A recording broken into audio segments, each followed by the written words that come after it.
How can we nurture our emotions and still be able to respond rather than react to situations? Broaden our perspective, our perception. We should broaden our perception, number one. Second thing is, it is very common that we are impulsive, we react when we are not attending to our own mind, our own strength, inner strength. Now, getting to the the aspect of inner strength, again I would say meditation is the way. Through meditation, we can get so centered that we don't get carried away by the event that is happening all around us. Now, this doesn't mean that you are dry like a stick and have no emotions. You have emotions. You can experience, in fact, you can experience much more refined and intense emotions. I'm saying in both refined emotion and intense emotions. But you don't lose your intellect or your ability to perceive the consequences when you express those emotions. In reaction, what happens? You are blind to the consequences of your action. But when you want to respond, your sense of reasoning is still alive, is still intact, and you are still expressing your emotion the way you want. So it's here, here it's not that emotion which rules you. You have a say over your emotion. You have a knife to cut the vegetable, not that knife tries to cut your hand instead of the vegetable. So you can use your emotions for your advantage rather than being carried away by them. Yeah.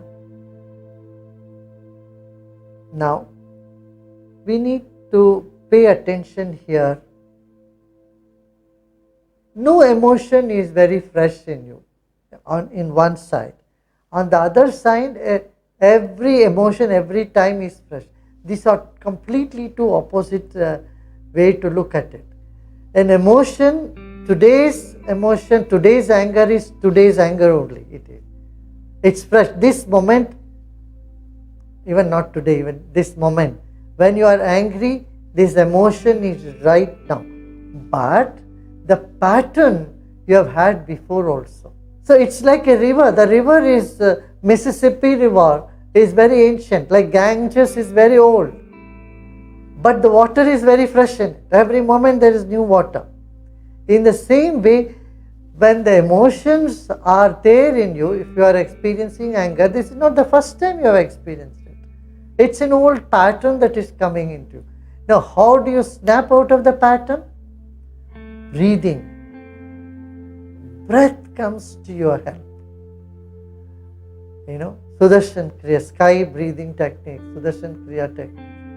These are the techniques which help you to understand the rhythm or the patterns that we have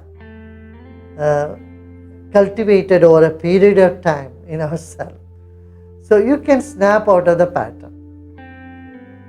On the other hand, when the emotions are there every moment, every day, there is either there is love or there is anger, there is frustration, there are positive and negative emotions, and that's what makes us life.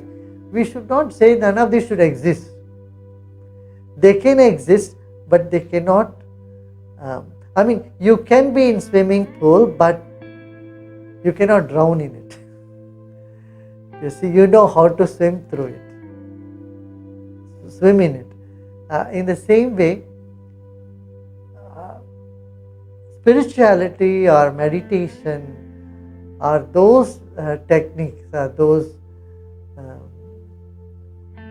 ways in which you can enjoy the richness of emotion, yet not get carried away, where you end up regretting later on when you get sense, when you're over the hump, then you start regretting. That can be avoided with wisdom, with meditation.